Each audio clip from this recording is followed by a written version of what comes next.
Shalom Bapak Ibu. Ya, terima kasih. Kita bertemu lagi sudah sebulan. Jadi kita lanjutkan tema bulan lalu, yaitu masih ingat Bapak Ibu tentang kepemimpinan ya. Jadi mendidik supaya keturunan kita jadi pemimpin. Siapa yang keturunannya ingin jadi pemimpin? Angkat tangan. Ya. Jadi kita harus belajar tentunya, karena mendidik itu tidak bisa asal-asalan Bapak Ibu, tapi kita mendidik harus ada ilmunya juga. Ya, seperti orang main musik ini juga belajar dengan ngotot, dengan ngoyo. Ya, awal nyenggol satu not aja susahnya minta ampun, tapi kalau sudah bisa baru akan terasa enak. Sama, kita mendidik itu juga harus belajar. Yang tadinya nggak ngerti apa-apa, jadi akhirnya ngerti, kita sampaikan ke keturunan kita, ke adik-adik kita, belum tentu ke anak kita, bisa ke tetangga kita, ponaan kita, dan sebagainya, teman kita. Kalau kita lebih dahulu tahu, kita harus memberitakannya. Amin Bapak Ibu. Ya, kita lanjutkan untuk poin-poinnya, karena tema ini saya pikir sangat penting ya. Menjadi pemimpin itu berat, pakai banget. Siapa yang merasa sudah mampu jadi pemimpin hebat, angkat tangan. Ya, kita semua belajar Bapak Ibu. Saya juga belajar yang menyampaikan. Ya, ketika saya menyusun ini pun, wah ya, saya banyak yang bolong Mas Yan. Saya banyak belajar. Saya harus menemukan sesuatu yang merubah saya juga menjadi contoh buat yang lain. Ya, kita teruskan. Seperti yang bulan lalu saya butuh bantuan. Siapa ya membacakan ayat ya dari daftarnya? Silahkan ambil mikrofon. Ya, yang merah itu kita sudah lampaui bulan lalu, sekarang mulai yang hijau, yaitu orang tua mampu berkolaborasi dengan stakeholders. Apa itu? Kita baca ayatnya dulu di Amsal 15 ayat 22, silahkan. Amsal pasal 15 ayat yang ke-22. Tanpa nasihat, rencana menjadi gagal, dan dalam banyaknya penasehat, hal itu akan berdiri. Ya, jadi kita butuh nasihat. Ya, orang yang sudah menulis Amsal ini pun mengatakan semua orang butuh nasihat. Tadi saya sebelum acara ibadah ini, saya bincang-bincang dengan Papi Lukas.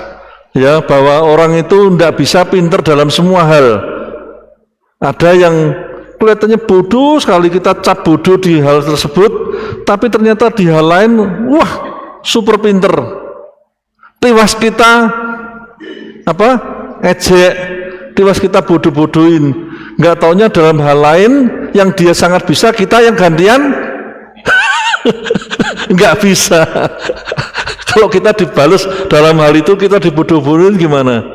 Stop untuk membuli ya. Jangan, kita butuh nasihat. Lah nasihat itu dari mana? Kata-kata kerennya adalah stakeholder. Ya, saya masih ingat sekali. Anak saya Elis itu dari umur 10-11 itu senang di dapur.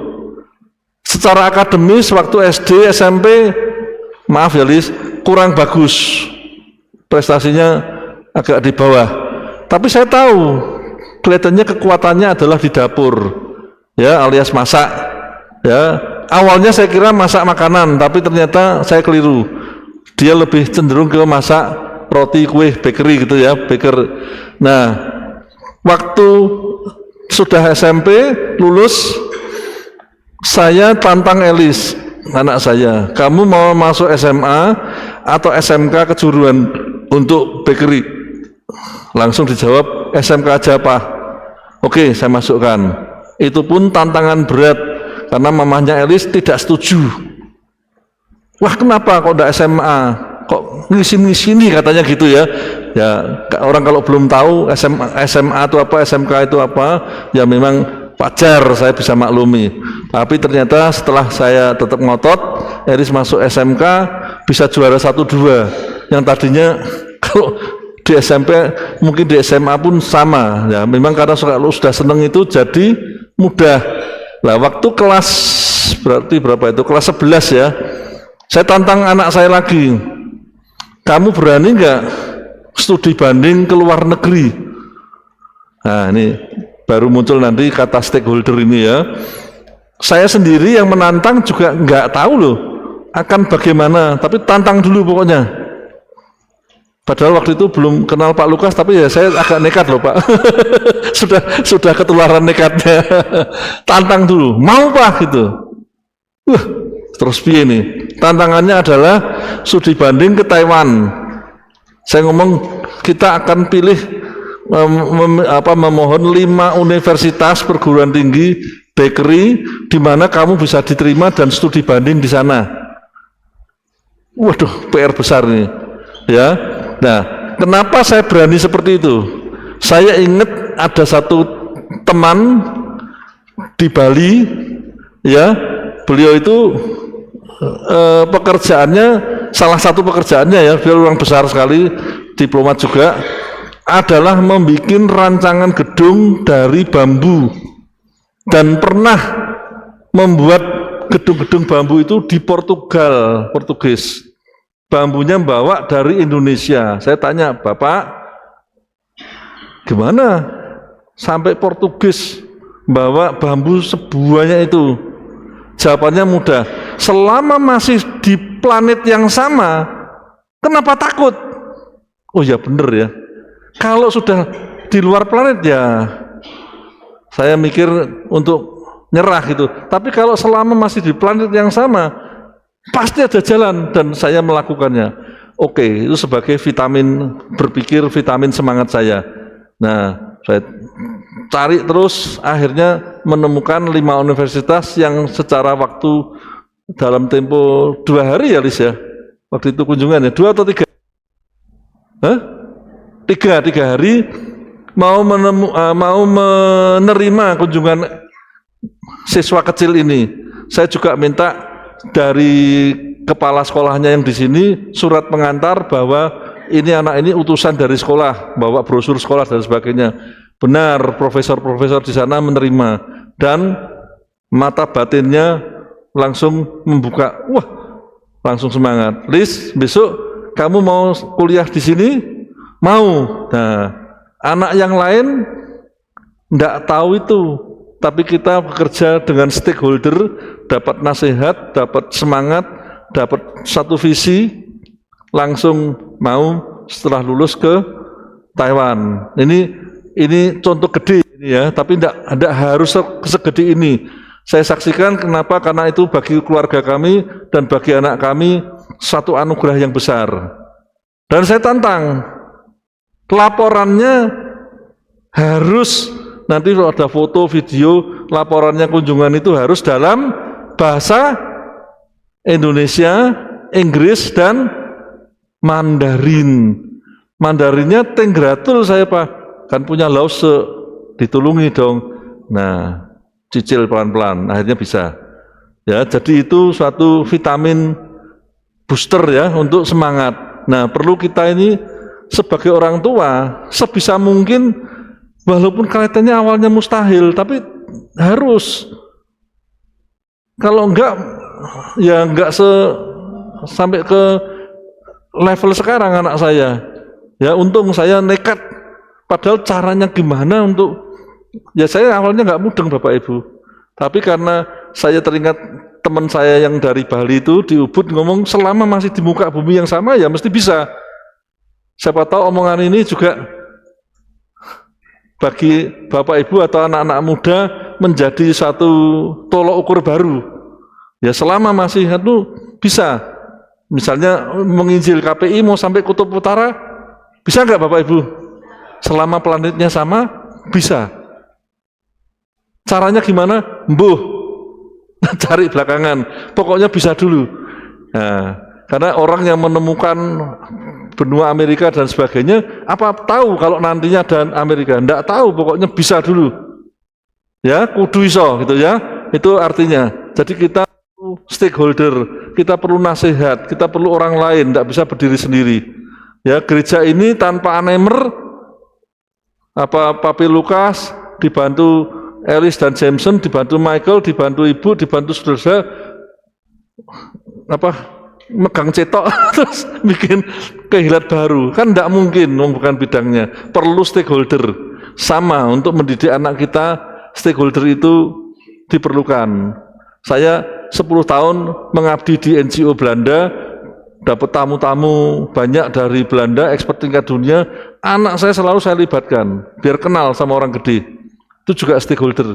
Tidak harus segede pengalaman saya Bapak Ibu, mulailah dari kecil, itu sudah terus up. Harus, jangan pikirnya kalau diserahkan sudah di sekolah, sudah beres semua. Kurang jauh.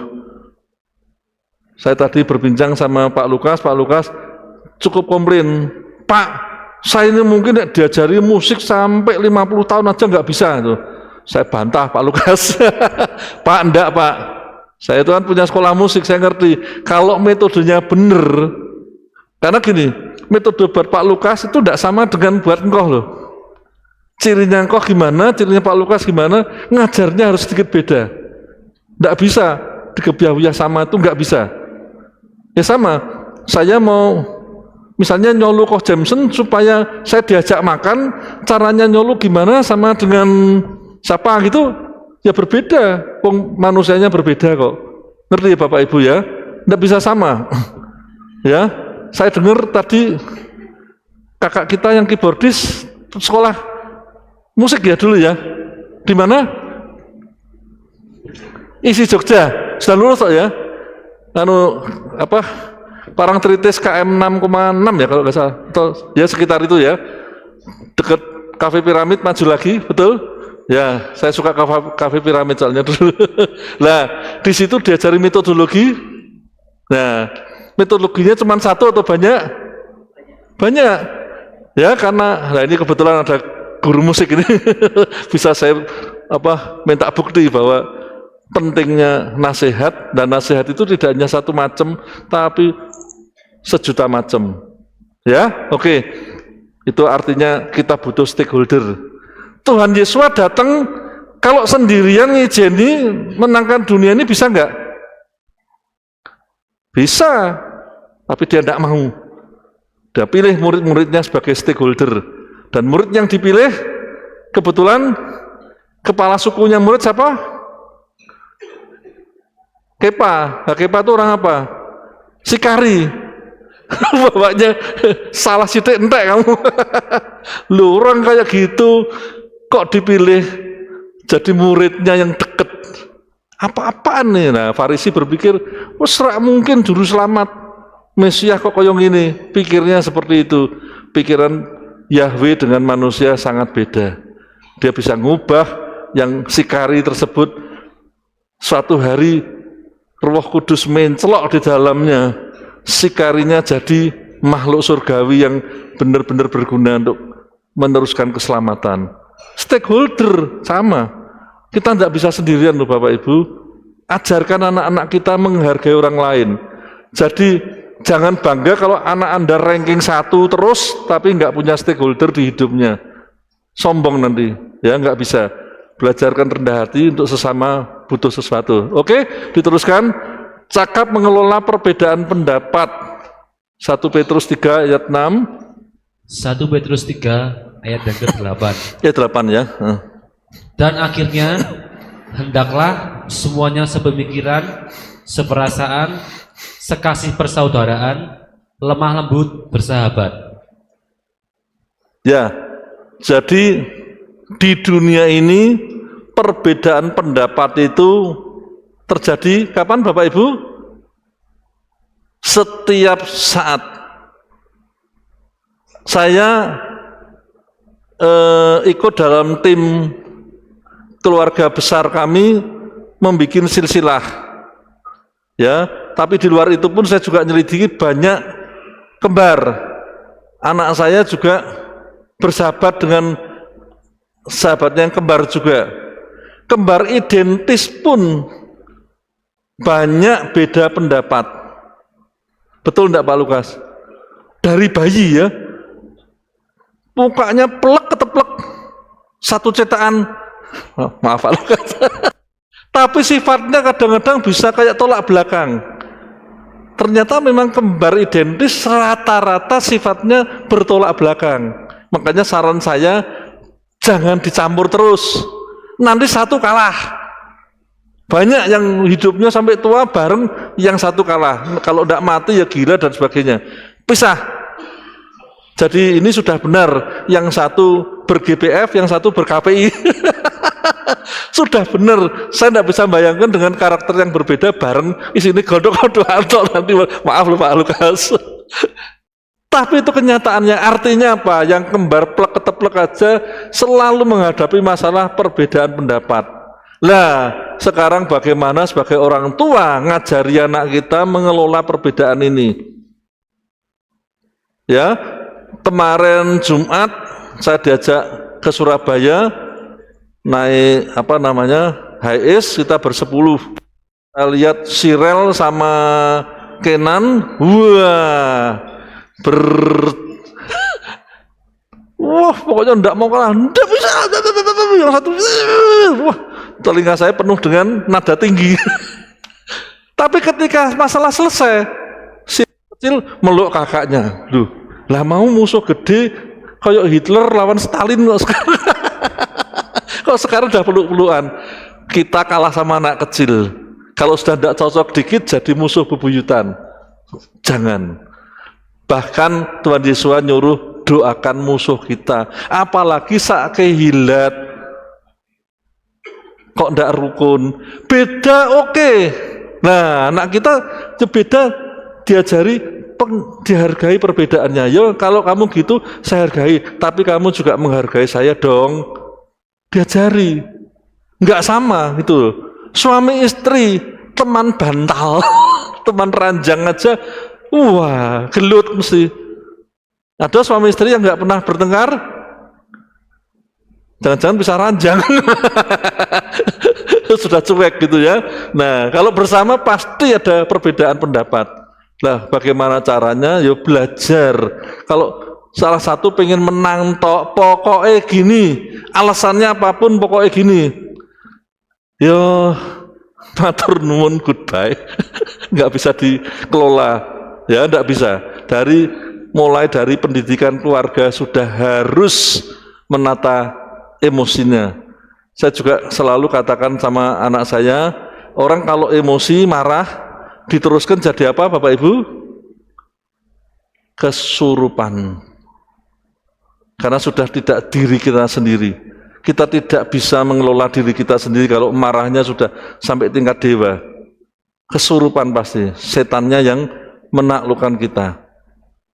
Nah itu harus dikelola. Gimana caranya? Kita ajari. Kamu boleh marah, boleh. Tapi ditunda misalnya, atau kamu minum air. Kalau masih belum konjat, ada kaca, minum air sebanyak-banyaknya, jangan ditelan dulu. Lihat tuh, kayak monyet toh, kan geli dewi, rasido ngamuk. Jok ya Bapak Ibu ya, ini hanya jok ya. Artinya sudah, kalau mau marah itu jangan langsung dimuntapkan marahnya, tunda dulu, pasti akan reda. Karena pas marah itu gelombang otak kita mencapai langit ke-17, meledak pasti, nggak bisa. Dan kalau sudah meledak tidak akan ada bijak yang keluar. Nah, yang ada cuma setan tok. Redakan dulu sampai, makanya loa harus gelombang otaknya rendah ya Pak ya, karena selaras dengan alam semesta. Amin Bapak Ibu ya, kelola ya. Terus slide berikutnya, tolong Afram. Nah, mampu dengan cepat beradaptasi, dengan baik, bukan batik ya Bapak Ibu. Mana itu? Ini ya. Sorry. Tidak sombong. Di Yakobus pasal 4 ayat 6, tolong.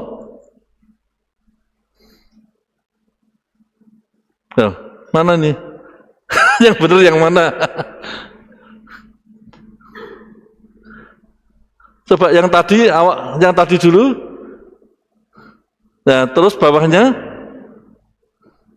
slide bawahnya ini ya, mampu sing ndi.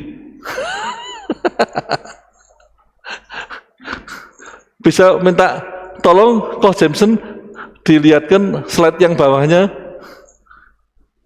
Saya juga enggak, karena poinnya puluhan, saya juga enggak hafal persis ya, Bapak Ibu. Ini yang benar ya? Sudah benar ya? Oke. Karena kalau yang atas berarti ngulangi bulan lalu. Ya, oke. Sangat peduli dan peka dengan lingkungan sekitar. Di Yeremia 29 ayat 7. Tolong dibacakan. Yeremia 29 ayat yang ke-7. Dan usahakanlah damai sejahtera, kota yang aku telah membawa kamu ke sana, ke dalam pembuangan, dan berdoalah kepada Yahweh demi dia, karena damai sejahteranya adalah damai sejahtera bagimu. Nah, kata kota ditambahi kota Magelang, tolong dibacakan lagi. Dan usahakanlah damai sejahtera kota Magelang, yang aku telah membawa kamu ke sana, ke dalam pembuangan, dan berdoalah kepada Yahweh demi dia, karena damai sejahteranya adalah damai sejahtera bagimu. Ya, ayat ini jelas. Kalau Magelang belum sejahtera, ya kalimat yang terakhir ya, berarti kita jangan ngomong kita sudah sejahtera. Jelas ayat itu yang ngomong, bukan saya. Ya, kita dibuang dalam tanda kutip sama Yahweh itu artinya ditempatkan di Magelang dan usahakanlah damai sejahtera. Itu mulai dari anak kita harus dididik supaya mencintai kota di mana kita dibuang oleh Bapak Yahweh dalam tanda kutip, dan kita berjuang untuk damai sejahtera. Jadi nggak bisa cuman rohani tok tanpa ada action damai sejahtera, sukacita, ya. Kemiskinan juga harus diberantas dan sebagainya, ketidakadilan harus diberantas, itu semua termasuk damai sejahtera, harus diusahakan, ya. Terus di Matius 9 ayat 36, Matius 9 ayat yang ke-36. Dan setelah melihat kerumunan orang itu, dia berbelas kasihan terhadap mereka, karena mereka itu lelah dan terserak seperti domba yang tidak mempunyai gembala. Dianya itu siapa Bapak Ibu? Yang dimaksud dalam ayat itu? Siapa? Keras sedikit. Tuhan Yesus. Ya, ketika melihat kerumunan itu, dia langsung timbul belas kasihan, alias peduli dan peka terhadap lingkungannya. Ya, jadi misalnya Bapak Ibu anaknya mempunyai pakaian lebih banyak, tapi punya teman di sekolah yang kurang mampu orang tuanya misalnya, kurang beruntung gitu ya. Dilihat kok temennya roknya cuma 2 itu terus. Nah, mungkin dibungkus pakai yang bagus, rok anak kita atau baju anak kita pakai kertas kado dikasihkan 2 lagi. Nah, punya lagi lebih, sudah dipakai 3 kali. Wong sugih kan kadang-kadang makainya cuma 2 kali ya. Bosen, kasihkan, jangan dibuang. Nah, mulai dari sekecil itu, ya, punya nasi, temennya kok dibawain kadang-kadang cuma nasi secuil, temennya merasa masih lapar, bagikan sedikit. Ya, nanti kalau besoknya mau bawa bekal lagi, ditambahi lebih, yang sedikit lebihnya kasihkan temennya. Itu mulai dari hal-hal seperti itu. Nanti sama, kalau anak itu sudah berkehilat besar, nanti dengan anak-anak Bapak Yahweh lainnya pasti akan tenggang rasanya tinggi sekali. Ya, itu harus ada Bapak Yahweh, Bapak Ibu. Karena kalau tidak, anak kita kelihatannya sukses tapi sombongnya juga sukses. Kita tidak menghendaki seperti itu loh. Ya, ketemu di kehilat kaya wong ra kenal gitu. Diem aja. Lah mau mantuk sedikit atau senyum sedikit aja moh. Bagaimana mau peduli dengan kota Magelang? Wong dengan yang tiap minggu ketemu aja ya nggak bisa Bapak Ibu, ya. Nah, itu harus, kalau mau jadi pemimpin yang utuh. Amin. Ya, terus sangat bijak dalam memilih para penerus. Di Bilangan 27 18 sampai 20, tolong. Bilangan 27 ayat yang ke-18 sampai 20.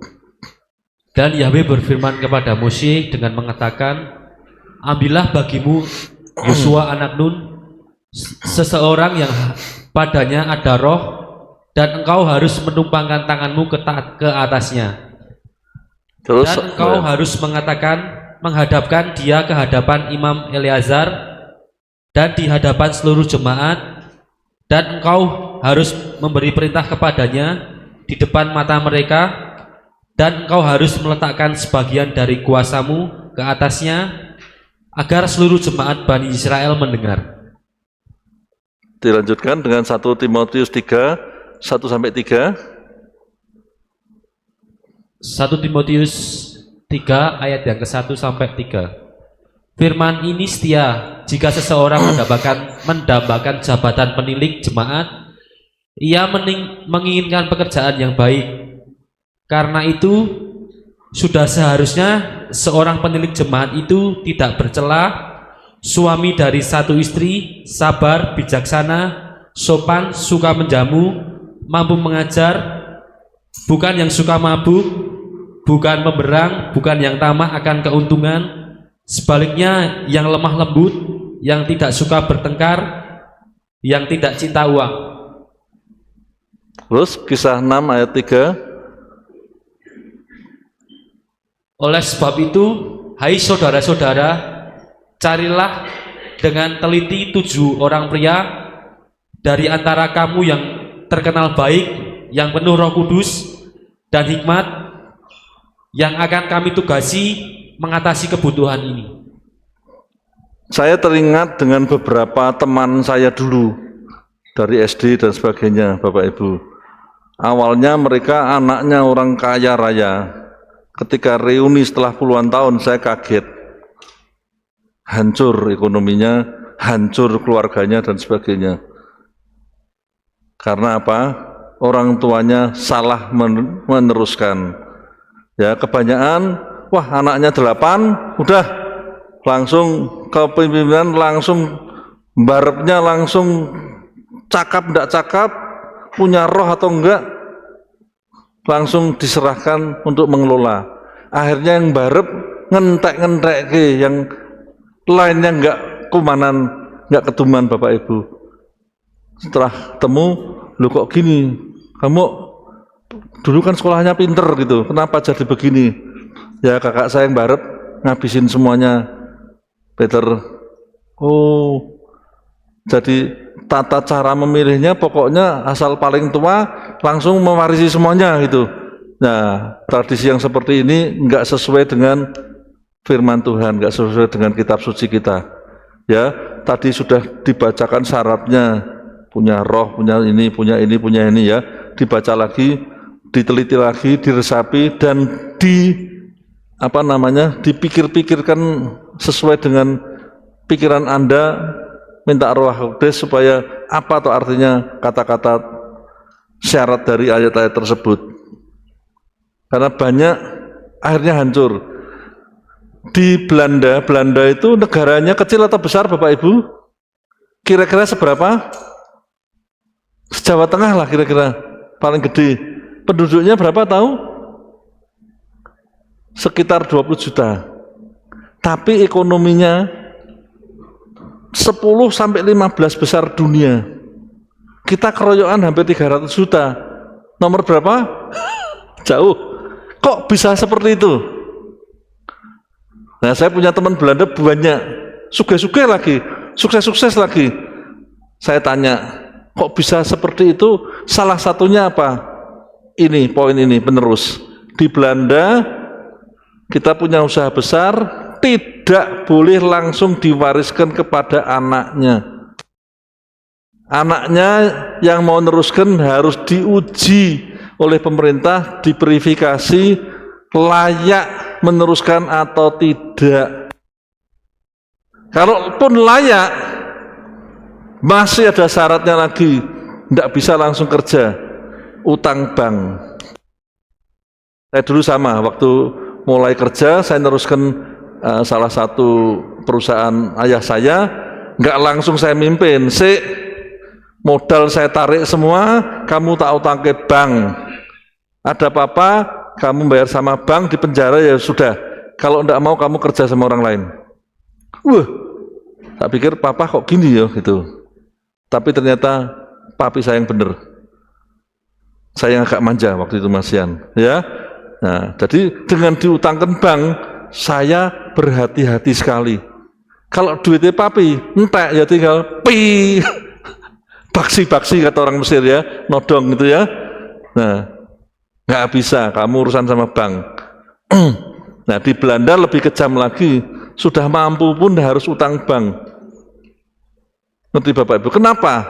Bayangin misalnya Bapak Ibu pengusaha di Belanda besar punya karyawan 50.000. Belum istri atau suaminya, belum anak-anaknya. Jadi ada berapa jiwa? Sekitar 120 sampai 200.000 jiwa yang tergantung dari perusahaan itu. Terus kalau penerusnya ugal-ugalan, nggak tahu diri, neruskan jelek, terus perusahaan itu bangkrut, negara ikut pusing loh. Mau ditaruh mana 200.000 jiwa ini? Makanya diadakan seperti itu, seleksinya ketat. Akhirnya negeri Belanda salah satu kesuksesannya selain riset macam-macam mental, ya ini cara meneruskannya tidak ugal-ugalan. Di sini kan terkenal gimana Bapak Ibu? Oh, jangan sekarang, itu poin yang terakhir nanti. Ya, maaf saya hampir keperucut ya. Jadi cara meneruskan pun sama. Bapak Ibu kalau di Kehilat ini kan butuh pemimpin-pemimpin ya Pak ya. Kalau enggak cakap ya Anda belajar, kalau enggak mampu ya mimpin yang level 3 atau apa. Jangan minta validasi, suksesi tapi enggak mampu. Remuk. Apa yang sudah dibangun Papi Lukas dari awal bisa remuk. Yang bangun bisa sedih ya. Ini saya enggak mau ikut campur Pak, tapi nasihat aja ya. Nah, seperti itu. Itu berlaku untuk semuanya. Keluarga kecil, perusahaan, Kehilat dan sebagainya, semuanya berlaku karena ini kitab suci yang mengatakan ya. Oke, kita belajar. Terus memimpin dan melayani dari Matai 20, 26 sampai 28. Monggo. Matai 20 ayat yang ke-26 sampai 28. Namun tidaklah demikian di antara kamu, melainkan siapa saja yang ingin menjadi besar di antara kamu, biarlah dia menjadi pelayanmu. Dan siapa saja yang ingin menjadi yang pertama di antara kamu, biarlah dia menjadi hambamu. Ya. Bahkan sebagaimana anak manusia datang tidak untuk dilayani, melainkan untuk melayani dan untuk memberikan jiwanya sebagai harga tebusan ganti banyak orang. Ya. Terus Markus 10:45. Markus 10 ayat yang ke-45. Sebab anak manusia pun datang tidak untuk dilayani, melainkan untuk melayani dan untuk memberikan jiwanya sebagai harga tebusan ganti banyak orang. Ya, Yohanan 13:1 sampai 7 agak panjang ini. Yohanan 13 ayat 1 sampai yang ke-7. Dan sebelum perayaan Pesta, karena mengetahui bahwa waktunya telah tiba agar dia dapat pergi dari dunia ini, kepada Bapa karena mengasihi orang-orang kepunyaannya yang ada di dunia, maka Yesus mengasihi mereka sampai akhir. Dan ketika berlangsungnya perjamuan malam, tak kalah si setan menebar benih ke dalam hati Yudas, anak Simon, agar ia mengkhianati dia. Yesus ketika mengetahui bahwa Bapa telah memberikan segala sesuatu ke dalam tangannya dan bahwa dia berasal dari Elohim dan kembali kepada Elohim, dia bangkit berdiri dari perjamuan itu dan menanggalkan jubahnya, dan sambil mengambil sehelai kain, dia bersiap diri. Kemudian dia menuangkan air ke dalam sebuah baskom, dan dia mulai membasuh kaki murid-murid itu dan menyekanya dengan kain yang telah dia siapkan. Lalu dia datang kepada Simon Petrus dan dia berkata kepadanya, "Tuhan, engkau membasuh kakiku?" Yesus menjawab dan berkata kepadanya, "Apa yang sedang kau lakukan, engkau belum mengerti sekarang, namun engkau akan mengetahuinya setelah ini." Ya, jadi saya sangat terenyuh Bapak Ibu, apa yang dilakukan Yesua ini. Tuhan Elohim, sang pemilik segalanya, pencipta segalanya, mau merendahkan diri melayani sampai Mungkin kita sendiri belum pernah berbuat seperti itu. Ya, bahkan akhirnya ditelanjangi, diludahi, dihukum. Semua penderitaan yang manusia di muka bumi sepanjang sejarah pernah ada, dia lakukan, menerima hukuman seperti itu. Ini pemimpin yang melayani. Kita mungkin tidak seperti Yesua, tapi minimal belajar terus dan terus merendah hati kita melayani. Karena itu adalah bentuk kasih yang termulia. Dan kitab suci kita itu kalau diperes semuanya keluar satu kata, apa? Kasih. Kasih itu panjang, sabar, ini. Bisa dibaca sendiri. Lah melayani berdasarkan kasih. Ya, kalau ada yang kurang, saya kadang-kadang di gereja kami di Ambarawa kadang yo jengkel. Tapi akhirnya ketika terbentur kata kasih, ya wis tak ampuni wong, mungkin ya belum sampai situ. Saya yang sudah merasa lebih ya sudah harus ya tos antemo kono kira-kira gitu lah. Ya sudah. Ya. Nah, semakin terbentur semakin kasihnya ternyata semakin terbentuk. Ya, dari terbentur ke terbentuk, K sama R, tapi ada hubungannya. Nah, jadi anak-anak kita ajari tentang kasih sebelum jadi pemimpin. Karena kalau pemimpin sombong nggak ada obatnya, neraka menunggu. Ya, ini intinya. Terus fleksibel tapi tidak mudah kompromi dengan yang negatif. Di 2 Timotius 2, 24, 26 sambung ke Kolose 4 ayat 6. 2 Timotius 2 ayat yang ke-24 sampai 20. Dan seorang hamba Tuhan seharusnya lah tidak bertengkar, melainkan berlaku ramah kepada semua orang, cakap mengajar, sabar, sambil melatih dengan lemah lembut mereka yang menjadi penentang. Kalau Elohim berkenan memberikan kepada mereka pertobatan ke dalam pengenalan penuh akan kebenaran, dan mereka dapat menjadi sadar kembali dari perangkap si setan setelah ditawan olehnya dalam keinginannya itu. Kolose 4 ayat yang ke-6. Biarlah perkataanmu selalu ada dalam anugerah, bagaikan dibumbui oleh garam, supaya kamu tahu bagaimana seharusnya memberi jawab kepada setiap orang. Ya, jadi artinya ini semua, kita kalau jadi pemimpin di atas, itu paling sulit melakukan ini loh. Karena pemimpin kan gampang menang gitu loh, tapi masih bisa fleksibel memberi ruang pada yang dipimpin untuk keliru, untuk salah, sambil dituntun sampai bisa memberi ruang untuk berproses. Tadi pagi saya ngundang Kenan untuk ngiringi opanya lagu Aktiva. Opanya aja tanya, sudah bisa toh lagu itu? Nah, tak tes kemarin ya 90% bisa lah. Makanya saya berani ngundang ya. Jadi walaupun tetap tidak kompromi dengan hal negatif, tapi harus ada fleksibilitas. Kalau kita memimpin anak kaku, anak itu bisa minggat loh. Dan itu sudah terjadi banyak rumah tangga yang anaknya akhirnya minggat, dan kalau minggat tok terus balik lagi enggak apa-apa. Sering akhirnya nemu jodoh yang imannya beda. Itu sangat banyak Bapak Ibu, karena orang tuanya tidak fleksibel. Kalau Anda jadi orang tua seperti itu, apa enggak nangis?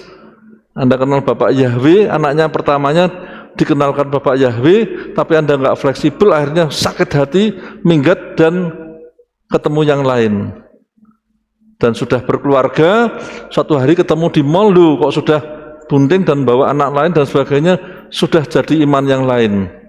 Hanya karena satu kata Anda tidak fleksibel, kakunya minta ampun.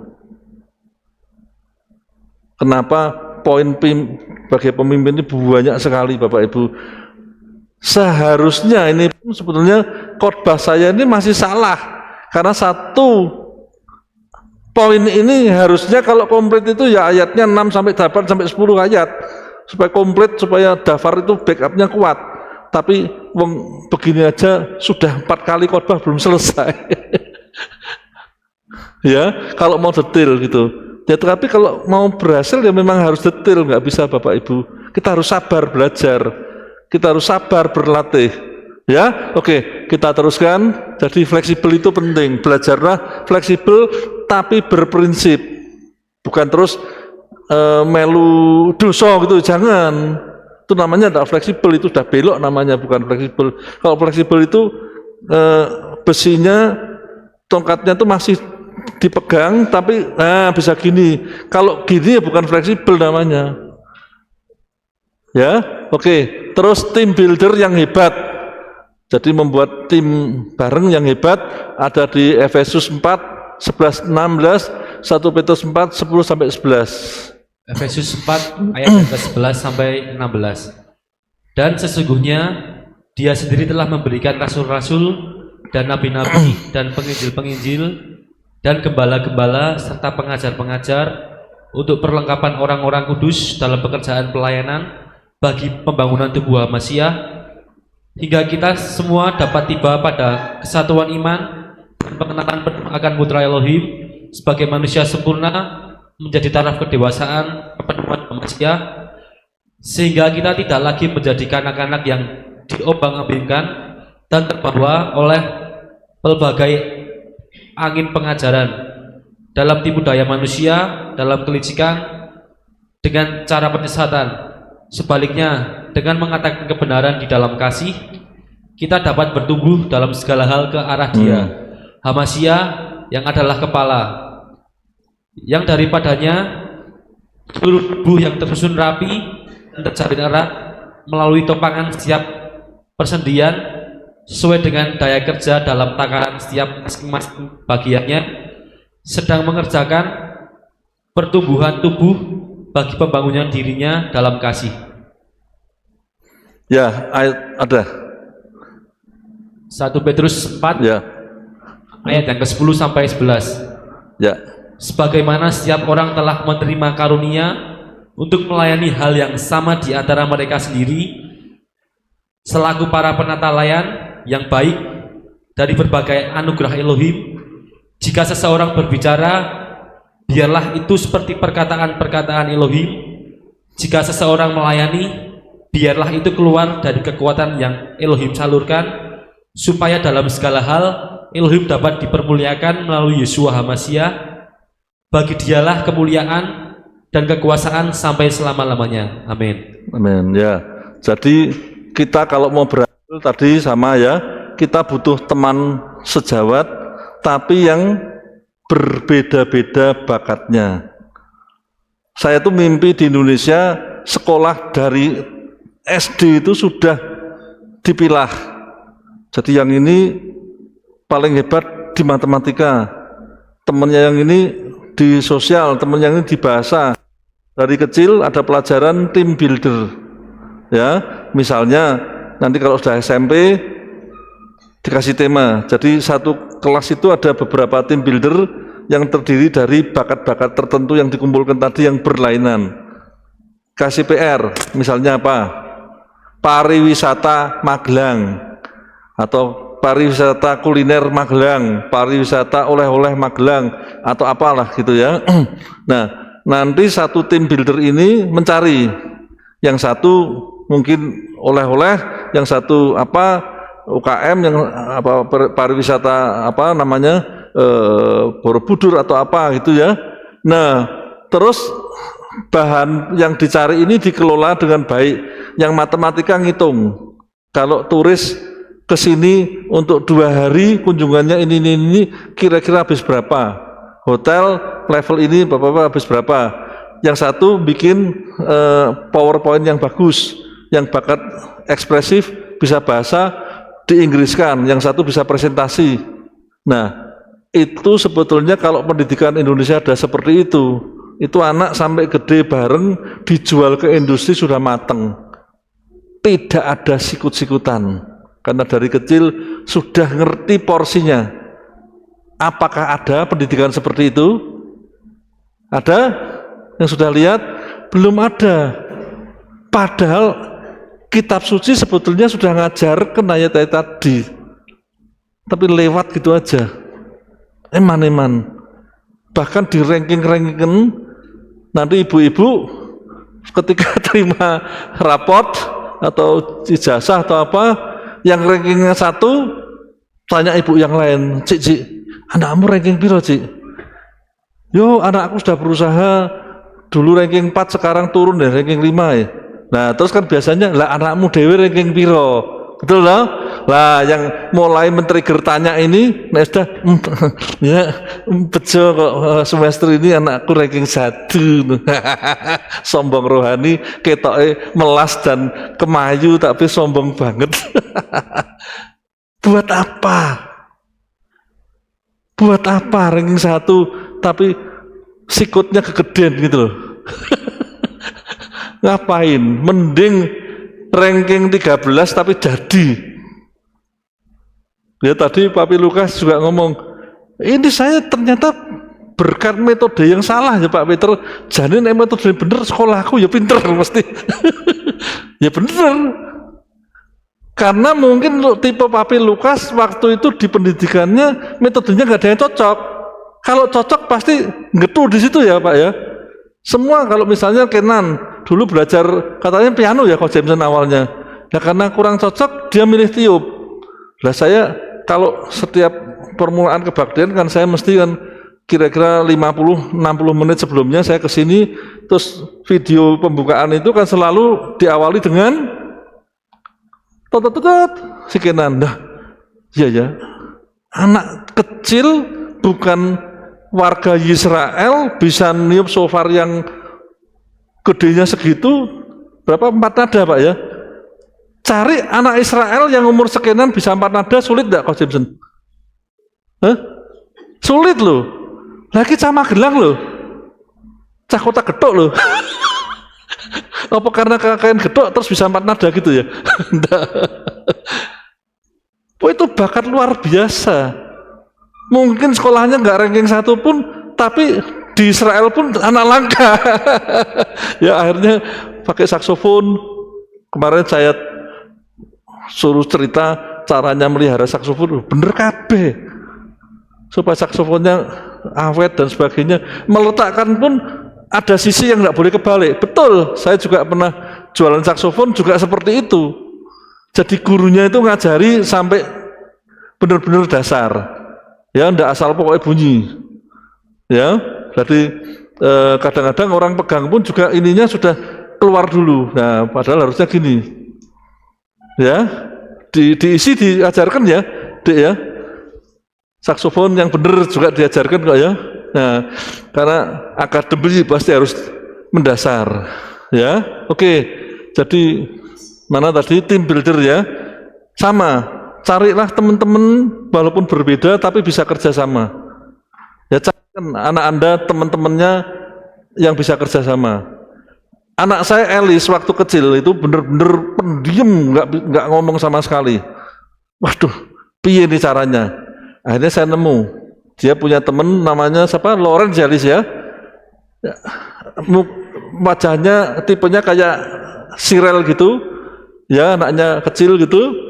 Wah ngomongnya banyak banget. Kebetulan temennya ini papahnya kerja, bisanya jemput sore Pak. Jadi sekaligus dijemput sama Elis pulang, saya bisik Loren, kamu jadi gurunya anakku Elis untuk diajari ngomong. Ya enggak usah secerewet kamu tapi bisa ngomong. Ya akhirnya tularan. Nah itu stakeholder, tim builder dan sebagainya. Salah satunya. Ya lumayan. Kalau enggak anak saya mungkin susah ngomong, harus dipancing dengan satu tim yang lain yang berbeda arahnya tapi bisa bekerja sama. Carikan sebagai orang tua. Kalau orang tua cuek, yo piye wani duwe anak kok cuek, enggak bisa loh. Tanggung jawab kita nanti bagaimana? Enggak bisa, kita harus tanggung jawab atas pendidikan anak kita. Sampai anak kita sukses pun kita harus, apa yang kita tanamkan harus kita tanggung jawabi loh, nggak bisa enggak. Terus mampu bekerja sama dan bekerja bersama-sama. Ini sebenarnya mirip tapi ada perbedaan dikit. 1 Korintus 39, kisah 15, 25, 26. 1 Korintus 3 ayat yang ke-9. Sebab kami adalah rekan sekerja Elohim, kamu adalah ladang Elohim, bangunan Elohim. Kisah Para Rasul 15 ayat yang ke-25 sampai 26. Rupanya baik bagi kami bila menjadi seia, sekata ketika memilih orang-orang untuk mengutusnya kepada kamu bersama mereka terkasih dari kami, Barnabas dan Paulus, yaitu orang-orang yang telah menyerahkan jiwanya demi nama Tuhan kita, Yesus HaMasiah. Bapak Ibu pernah dengar kata teamwork? Pasti pernah ya. Apakah di Indonesia banyak teamwork? Saya jarang menemukan teamwork di Indonesia. Adanya bukan teamwork tapi work team yang nggak work. Sadis loh ini. Iya, sorry.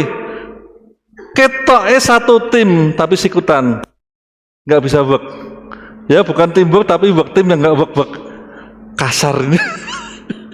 Buyalan sampai ketawa itu. Kenyataannya seperti itu. Kenapa? Lah memang pendidikan kita baik dari orang tua maupun di sekolah nggak ngajari teamwork. Amin.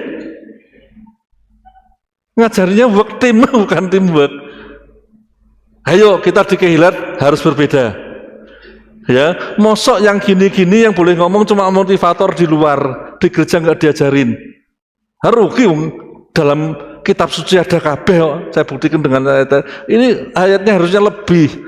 Cuman saya nggak mungkin melebihkan sampai kapan gitu loh. Dan ini kan bukan sekolah teologi ya masalahnya. Jadi ini untuk ya saya produksi sekecilnya. Tapi tetap walaupun Anda jemaat biasa, jangan kalah sama teologi dong. Kalau sekolah teologi sana ternyata setelah belajar macam-macam Anda lebih pinter dan lebih jadi timnya HaMasiah untuk memenangkan jiwa dan sebagainya, untuk memimpin, apa enggak lebih bangga? Ya jangan terus wah sana kan sekolah teologi ya. Enggak, semua orang tuh bisa kalau mau belajar ya, walaupun tidak di sekolah teologi ya, bisa ngalahkan yang berteologi ya. Bener ya Pak ya?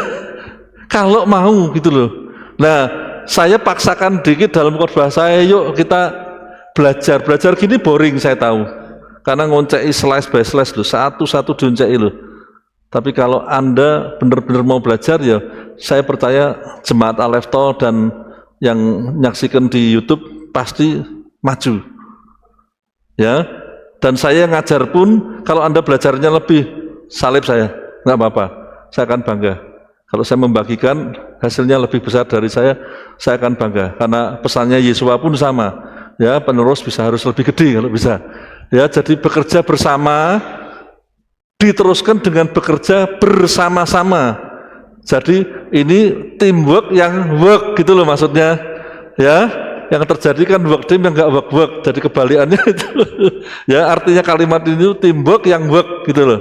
Bekerja sama dan bekerja bersama-sama alias real.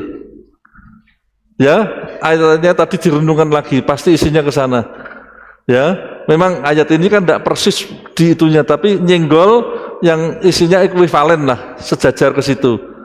Ya, karena ayat-ayat kitab suci itu sifatnya general, bisa Anda turunkan. Kalau dia terlalu spesifik, hanya kaku untuk itu toh, nggak bisa. Ya, oke. Terus masih ada waktu ya, oke. Mampu menghargai atau mengapresiasi kerja positif dan kreatif. 1 Timotius 5, 17-18 disambung 1 Tesalonika pasal 5, 12-13. 1 Timotius 5 ayat yang ke-17 sampai 18. Para pria tua-tua yang memimpin dengan baik, layaklah mereka diperhitungkan 2 kali lipat.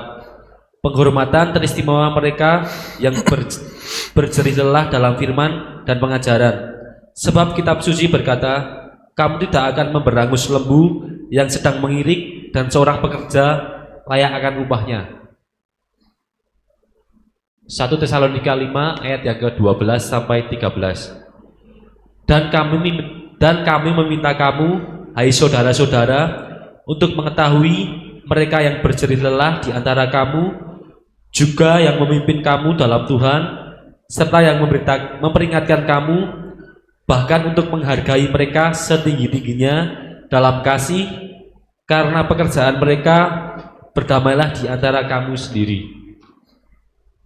Jadi kalau anak kita mau belajar aja harus diacungi apresiasi ya, beri dia, wah kamu sudah belajar ya 1 jam ini ya, apa yang kamu pelajari, wah bagus, walaupun belum sempurna Bapak Ibu ya, harus kita apresiasi. Karena bayangkan anak kita bisa loh belajar 2 jam tapi kesulitan banget, dibedai nggak bisa, terus masih dibodoh-bodohin,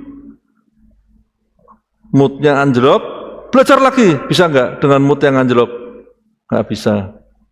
Tapi walaupun misalnya belajar 2 jam kemajuannya sedikit, kamu sudah bisa segini loh, kalau kamu teruskan bisa segini loh, kamu anak hebat loh gitu.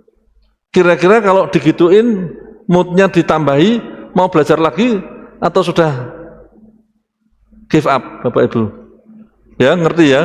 Jadi apapun prestasinya kita hargai. Kecil pun ya sudah, memang pas itu bisanya kecil tapi dia sudah sungguh-sungguh kok.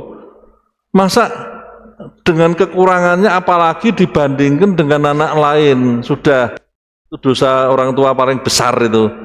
Ya, karena biasanya orang tua yang bandingkan seperti itu, dia sendiri gobloknya ora umum biasanya. Saya nemukan banyak, wow, kepengen nanya ranking 1 kenapa? Balas dendam karena papa mamahnya dulu nggak ranking 1. Jadi anaknya dibuat supaya orang tuanya bisa bangga karena dulu belum bisa bangga. Itu banyak juga yang seperti itu Bapak Ibu. Nggak bisa loh, kita jahat loh kalau seperti itu. Ya, jadi kita apresiasi. Ya, awal dulu anak saya pertama kali di dapur yang kue itu bikinnya klepon. Terus diperbaiki, terus masak klepon sampai tak kasih julukan, Elis kamu ratu klepon. Itu julukan awal dulu. Dulu Elis itu ratu klepon. Ya karena dia ndak terus memperbaiki terus. Setiap lebih bagus, wah enak ini. Oh tambah enak. Terus perbaiki terus. Akhirnya sekarang ndak pernah klepon lagi, yang lain-lain sudah bisa ya sudah, kleponnya ditinggal karena dia ke arah yang lebih premium ya. Kleponnya ditinggal itu. Tapi awalnya itu ratu klepon. Terus keduanya ratu risoles. Awalnya dagang itu cuma bikin 19 risoles karena mamahnya kan nggak ngerti dagang, jadi muatnya di freezer itu cuma 19, mau bikin lagi nggak bisa, mamahnya nggak kasih izin karena sudah penuh freezernya gitu. Ya sudah, jualan 19 ini dulu. Itu saya masih ingat betul. Ketika pertama, kalau klepon dulu nggak diperdagangkan ya, untuk dicicipi aja sebagai latihan. Tapi kalau yang didagangkan pertama itu risoles. Ya dari 19 macam-macam sampai sekarang freezernya berfreezer ya. Itu jadi karena apa?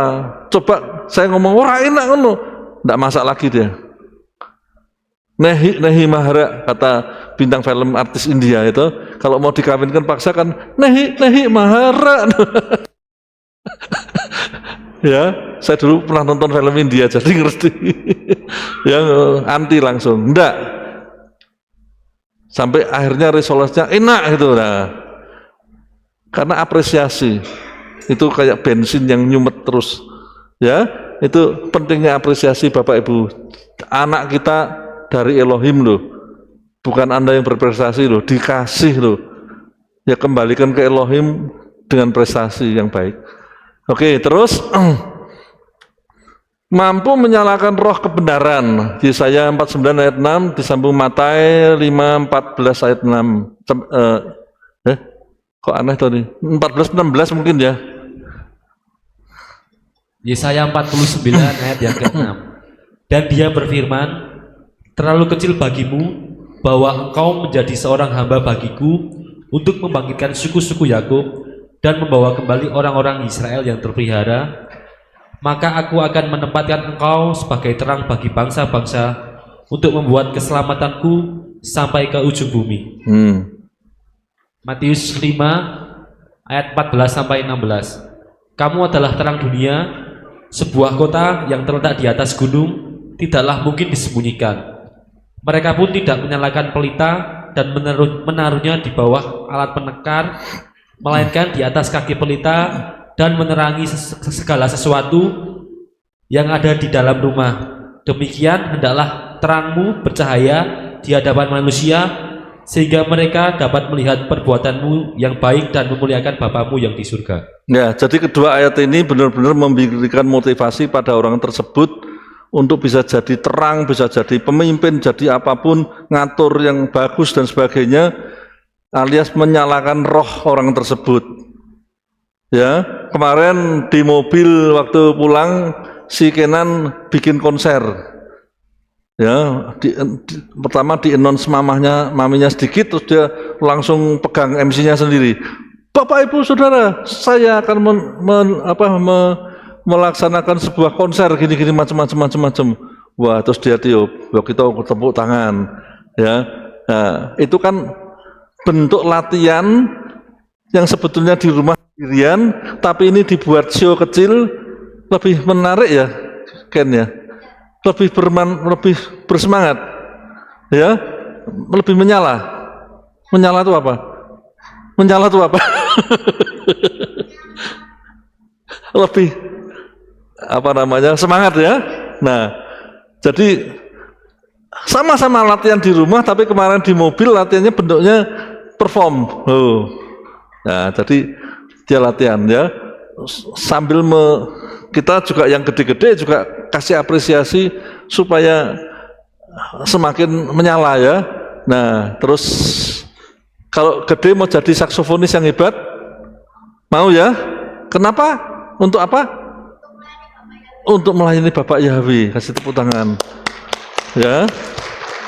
Jadi tidak untuk bermegah dirinya sendiri, tapi tahu dari kecil ini semua hanya untuk Bapak Yahweh, titik. Karena mungkin dia tahu atau enggak tahu, tapi bagaimanapun kalau untuk Bapak Yahweh, yang di bawahnya ikut kena. Tapi kalau meninggikan yang di bawah, atasnya enggak kena. Tahu ya prinsipnya itu ya, entah dia sudah mudeng itu atau belum, tapi yang dikatakan sudah benar loh. Karena kalau Yahweh dipuji, ya yang lainnya beres semua. Amin. Tapi kalau memuji diri sendiri, hancur semua. Ya, Bapak Ibu. Ya, terus apalagi mampu mengejawantahkan visi dan misi secara jelas detail tapi gamblang. Di Habakuk 2 dan 3. Habakuk 2 ayat yang ke-2 sampai 3. Dan Yahweh menjawab aku dan berkata, tuliskanlah penglihatan itu dan buatlah hal itu jelas di atas loh-loh, supaya orang yang menemukannya dapat berlari. Sebab penglihatan itu masih menunggu waktu yang ditentukan. Tetapi ia sedang bersegera menuju akhir, dan ia tidak akan berdusta. Jika ia berlambat-lambat, nantikanlah dia, karena pasti akan tiba, tidak akan menunda.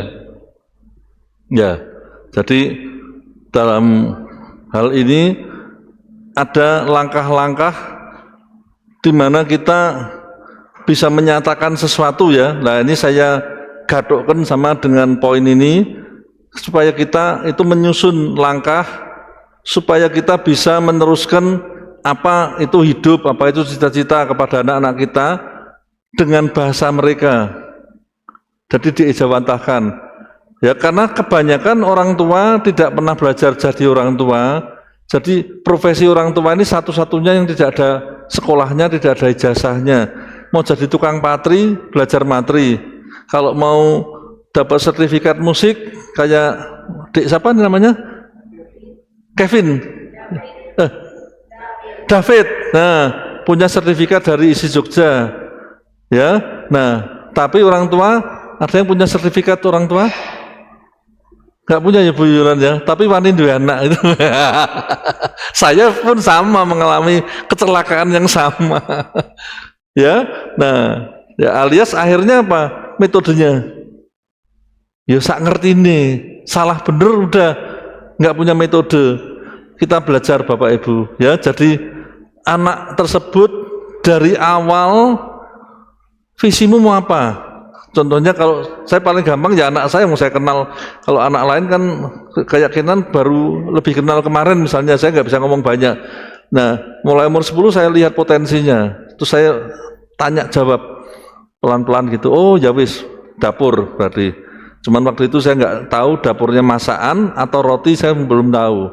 Ketika di SMK baru dia milih, oh saya berarti keliru. Ya sudah, saya support habis. Ya, visi dia mau begini, akhirnya pun awal dia, kamu mau yang mana rotinya? Yang kelas di pasar, lapak-lapak, atau yang premium? Premium Pak, oke. Saya terus akhirnya cari lagi stakeholder, ketemu distributor tepung dari Eropa.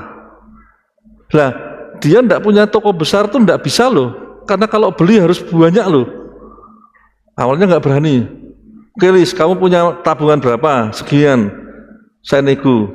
Separuhnya papa. Berani nggak? Berani kalau gitu. Saya nego. Nggak tahu mukjizat terjadi. Mungkin ini yang paling kecil yang diladeni, yang lain tuh toko roti gede-gede diladeni. Ini ada mukjizat, dia online kecil-kecilan bisa dapat tepung itu. Karena apa? Ya saya ada visi misi. Tuhan tolong. Ya Tuhan tolong, mukjizat terjadi. Sebetulnya untuk ukuran dia nggak bisa loh dapat kayak gitu.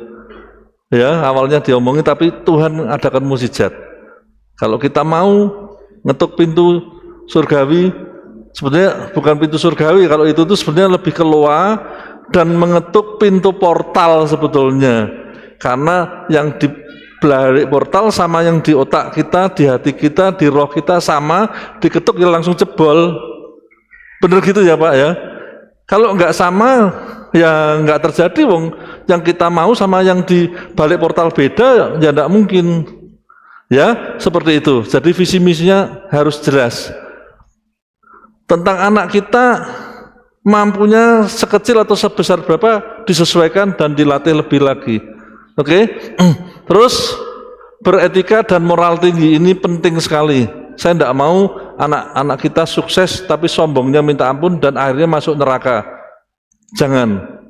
Oke? Di Titus 2:7, 1 Timotius 3 ayat 2 dan Amsal pasal 10 ayat 9.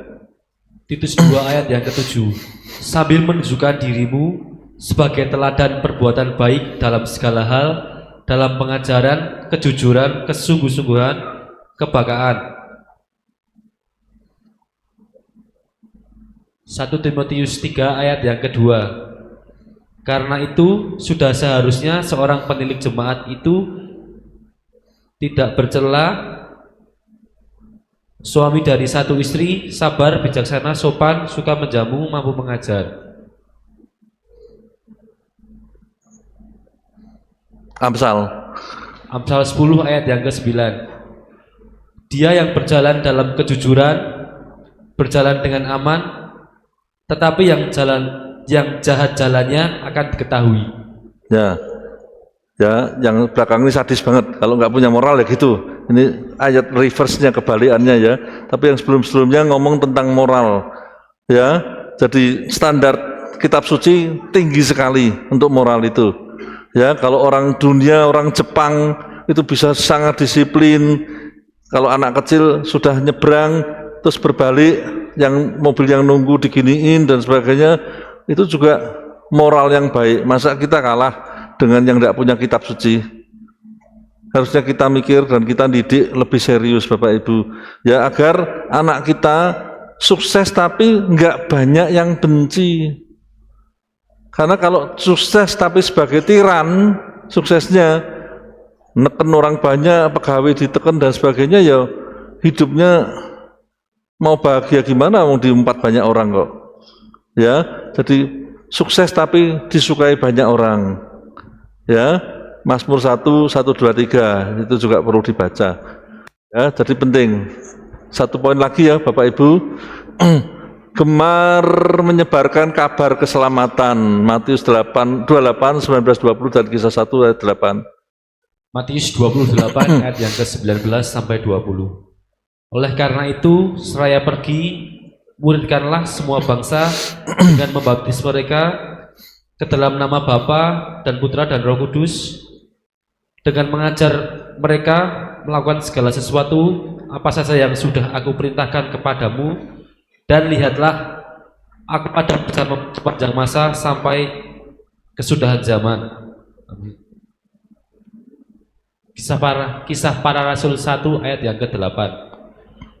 Namun kamu akan menerima kuasa bila mana Roh Kudus datang ke atas kamu, dan kamu akan menjadi saksi-saksiku baik di Yerusalem maupun di seluruh Yudea dan Samaria, bahkan sampai ke ujung bumi.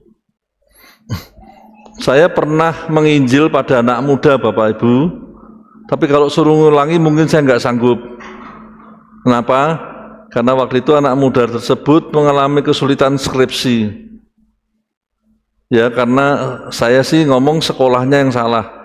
Jadi itu sekolah komputer, diajari coding cuma 1 semester, tapi di akhirnya suruh bikin program.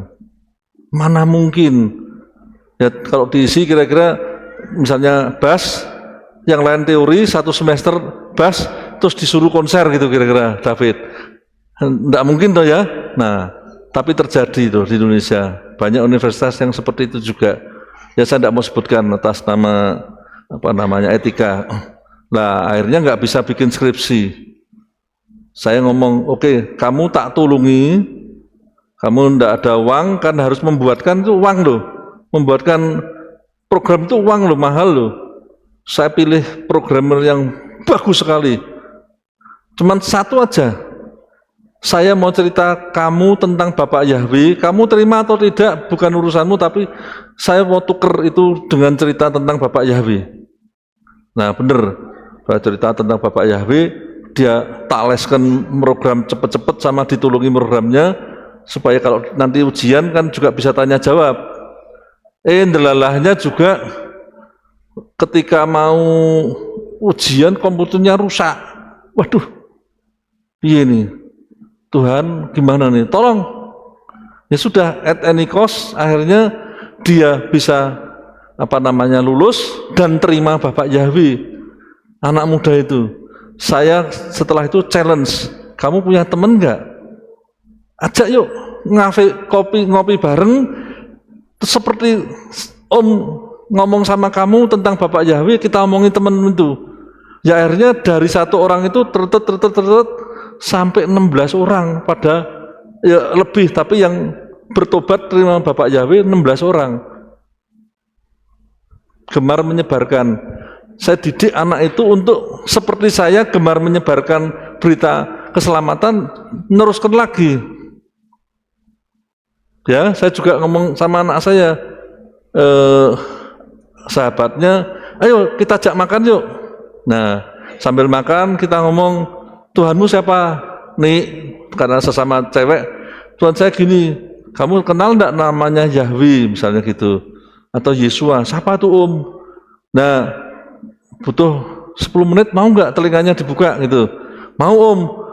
Nah, saya mulai cerita, ya. Nah, anak saya pendiam mungkin nggak bisa nginjil, tapi dia bisa ngajak temennya, ngajak stakeholder yang namanya papahnya Peter ini untuk cerita. Bekerja sama dan bekerja bersama-sama. Jadi ini beberapa poin kita borong sekaligus. Mengapa belajar banyak poin? Kadang-kadang 1 poin, 2 poin nggak mempan, harus pakai beberapa poin baru mempan. Pinter sidik lah kira-kira gitu lah ya. Ada hikmat Roh Kudus, kita juga harus pinter sedikit gitu. Pakai ini, ramuan ini jadi ini gitu. Ngerti Bapak Ibu ya? Jadi anak kita pun harus punya hati, kalau dunia ini lost, masuk neraka, harus diinjili seberapa bisa. Ya, saya dulu main musik David. Dan pengalaman saya paling buruk sekaligus paling indah itu di Jogja, di Hotel Phoenix Heritage. Tahu toh? Dekatnya apa? Hotel apa itu yang Santika ya? Itu ada KKR. Saya main keyboard sebelum acara, 1 jam sebelumnya saya nyembah aja, nyembah. Terus acara dengan pendeta besar, waktu itu masih ayunan, tapi saya main itu kunci salah, tempo salah, chordnya salah, punya salah, sampai di stop. Sudah musik diem di tengah KKR. Kalau kamu digituin gimana? Muka bisa merah loh. Biasanya saya, wah kalau KKR tim saya ini sampai Bali, sampai kemana-mana, sekarang hancur-hancuran. Berhenti sudah, ya sudah, tanpa musik KKR-nya. Tuhan maafkan saya nggak tahu kok bisa hari ini, kok bisa, udah nggak, ya ini di dalam KKR. Tadi pun Pak Lukas diiringi cucunya aja yang biasa apa raja mimbar aja bisa mandek Pak. Itu manusia. Kalau 100% jangan-jangan kita bukan manusia, Pak. Kita masih manusia, bisa keliru, bisa tahu-tahu error, nggak tahu kenapa, Bapak Ibu. Saya mengalami itu. Tapi indahnya setelah tantangan pada bertobat, terus disuruh kesaksian. Ada satu guru dari Banyumas atau mana gitu, dia mengatakan, Bapak rasanya gimana? Kok tersentuh, kok terus mau bertobat? Dia ngomong apa? Tadi saya datang awal karena saya dari luar kota, takut terlambat. Nah, masnya tuh yang di keyboard tuh enggak tahu kelentingan apa, kok saya kayak dihinggapi malaikat Tuhan, rohnya Tuhan. Saya itu sudah bertobat, Pak Pendeta. Loh, jadi saya main lancur-lancuran di KKR, tapi sebelumnya saya menginjil dengan pujian penyembahan saya di keyboard, ternyata nyampe Roh Kudusnya yang kerja, saya hanya alat aja. Bisa terjadi seperti itu. Jadi itu yang terhancur, tapi juga saya senang karena ada satu jiwa dimenangkan. Ya toh, jangankan saya, malaikat aja semua berteriak, wah, gemuruh surganya kok. Apalagi cuman saya. Jadi itu pengalaman double, ya. Jadi saya harap kalau kamu sukses semua, kalau saya sukses dan tidak sukses jadi satu. Kalau kamu yang lebih muda harus lebih sukses, ya. Jadi Bapak Ibu menginjil bisa dengan musik. Jadi sebelum khotbah aja dia sudah bertobat Pak, ternyata Pak. Jadi musik itu karena vibrasi, nah vibrasinya karena saya nyembah Tuhan, ya yang bawah kena seperti yang tadi saya katakan. Saya tidak bisa ngatur Tuhan, tapi Tuhan butuh stakeholder yang namanya kita-kita ini. Dibutuhkan tangan-tangan Anda. Tuhan bisa bekerja sendiri, ya? Bisa, tapi dia tidak mau. Apa enggak bangga kita jadi stakeholdernya Bapak Ibu? Sekecil apapun kita harus bangga. Bapak Ibu, saya mau tanya sebelum saya mengakhiri, bosan enggak kalau belajar gini? Kalau bosan nanti saya bulan depan ngomongnya yang lucu-lucu tok loh.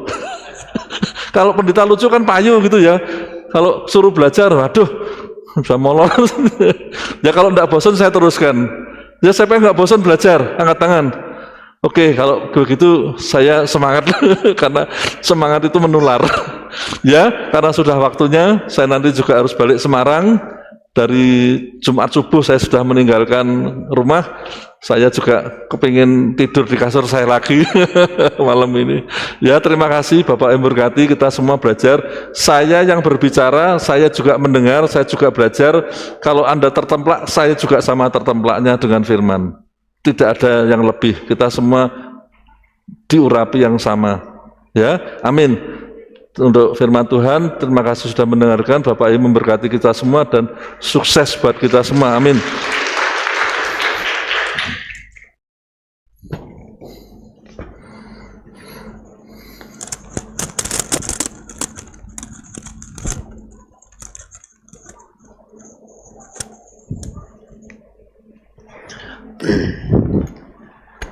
Saudara diberkati oleh Tuhan?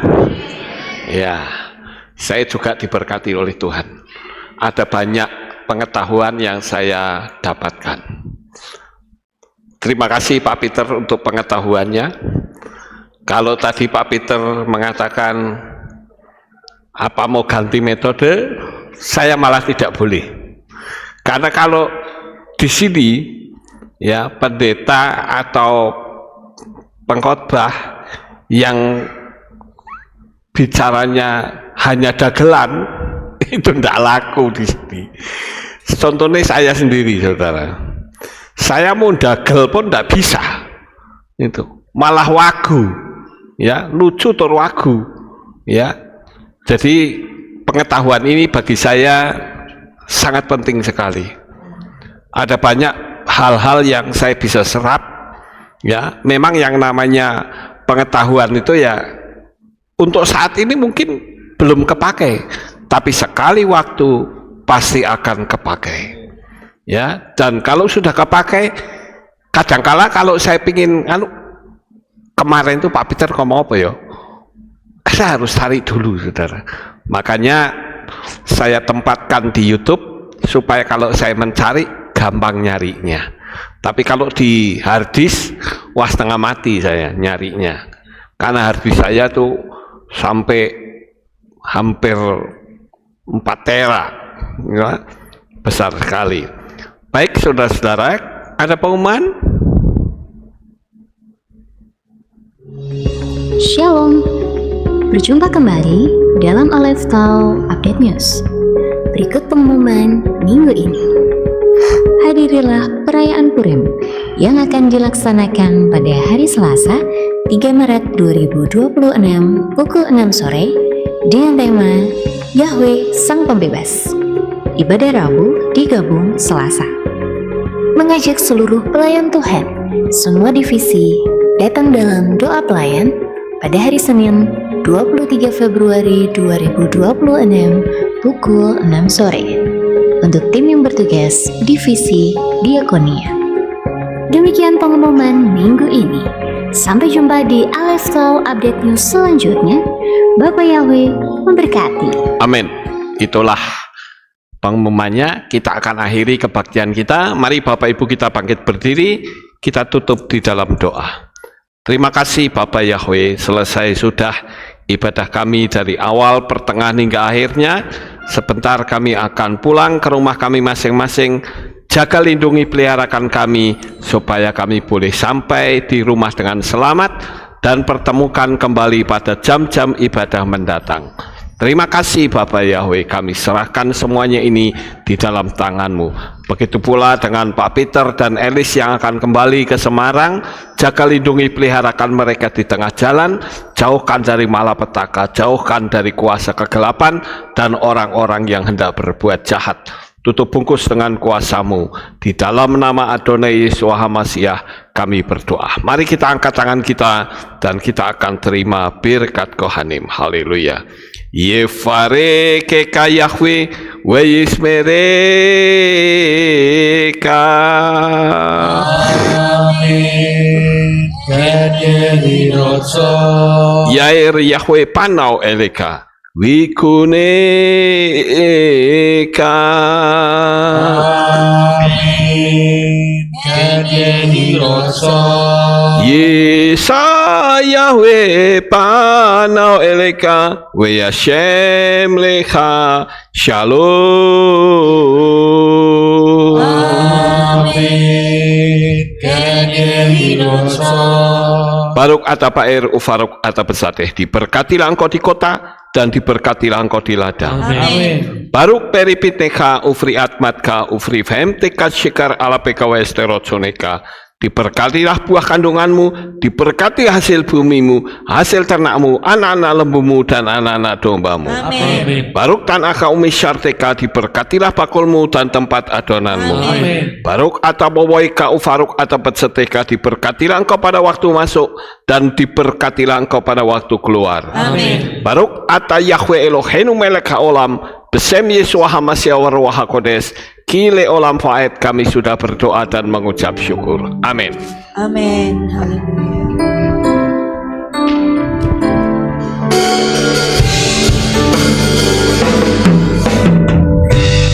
Yevareka,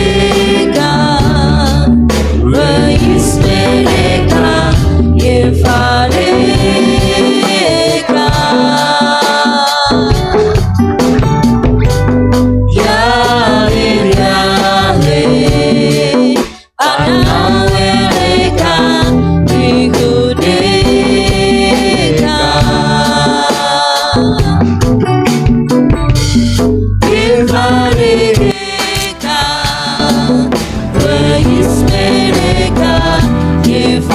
Amin.